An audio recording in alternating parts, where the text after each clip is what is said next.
Picture this. You're driving through Memphis on a regular day. No beef, no drama. Just traffic lights and radio noise. Then suddenly, bullets rip through your windows. Glass explodes, your body goes numb. And in less than 10 seconds, your life is split into before and after. The man behind the trigger wasn't aiming at you personally. He believed he was protecting his crew. He thought he was standing on business. He saw a red infinity and assumed it belonged to rivals. That man was CG Lil Hank. And that split-second decision turned into an 18-year prison sentence and left an innocent civilian paralyzed from the waist down. But here's what makes this story heavier. In his mind, he wasn't committing a senseless act. He believed he was being loyal. South Memphis isn't just a place, it's an atmosphere. It's a mindset built around survival, reputation, and not showing weakness. In neighborhoods where gunshots aren't rare, paranoia becomes normal. You learn to move alert. You learn that hesitation can cost you status. Or worse. Crews like Chopper Gang weren't always about national gang politics. They were built on who you grew up with, who stood next to you, who would slide for you if things got ugly. In that world, loyalty isn't optional, it's currency. And CG Lil Hank built his name on action, not music. He wasn't the rapper. He wasn't chasing interviews. He was known as the one who would move first, the enforcer, the one who didn't hesitate. Then came 2020. When Pooh Shiesty dropped Back in Blood with Lil Durk, it exploded, millions of streams, Billboard charts, national attention. To fans, it was a hard-hitting anthem. But in Memphis, it felt personal. Lyrics weren't just lyrics, they were statements. And when a song like that goes mainstream, the pressure changes. Fame doesn't just bring money, it brings rivals, jealousy, extra police attention, and it magnifies every existing beef. For someone like Hank, that spotlight raised the stakes. Protecting the crew wasn't just about the block anymore, it was about protecting a brand, a name that was ringing nationwide. When perception becomes reality in the streets, every unfamiliar car feels suspicious. Every slow drive-by feels intentional. That's the mindset he was in when he saw the red infinity. Rumors had been circulating about rivals driving similar vehicles. Tension was already high, and in that moment, Hank didn't double-check. He didn't hesitate. He opened fire.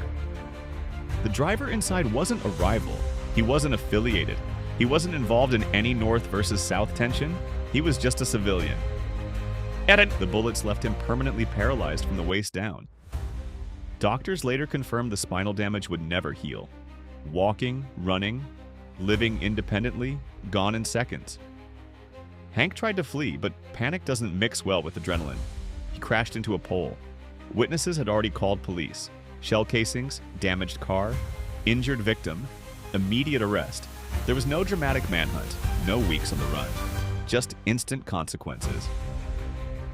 When the case reached the courtroom, street narratives didn't matter anymore. There were no lyrics, no crew, no online debates about who started what, just evidence and a man sitting in a wheelchair.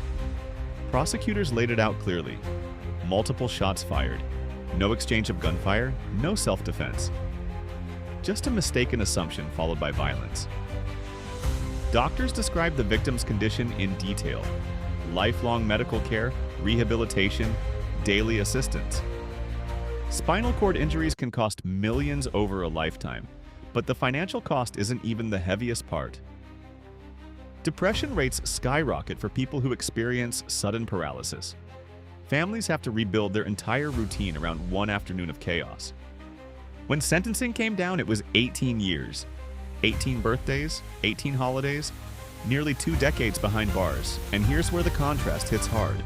While Hank was adjusting to prison life, Pooh Shiesty's career was climbing. Major label deal, national tours, tens of thousands of units sold first week, streams climbing, spotlight expanding. One name became associated with music success, the other became associated with attempted murder. Some reports and online chatter suggest Hank didn't publicly shift his tone after sentencing. Instead of distancing himself from the lifestyle, the energy allegedly remained defiant. As if prison was just part of the code. as if taking the charge proved something. And that's where the conversation gets uncomfortable. In certain circles, crash dummy energy gets praised. The fearless one, the one who doesn't fold, the one who acts first and thinks later. It earns quick respect, it earns credibility. But real life doesn't operate on street applause. An innocent man wakes up every day in a wheelchair. His family adjusts to hospital visits and long-term care. Meanwhile, 18 years tick by slowly behind concrete walls. Loyalty sounds powerful in music. Standing on business sounds fearless in interviews, but in courtrooms, those phrases don't hold weight. Actions do. The culture often glamorizes the soldier who never hesitates. But hesitation might have changed everything that day. One extra second, one double check, one pause. Instead, a red car became the reason 2 lives were permanently altered.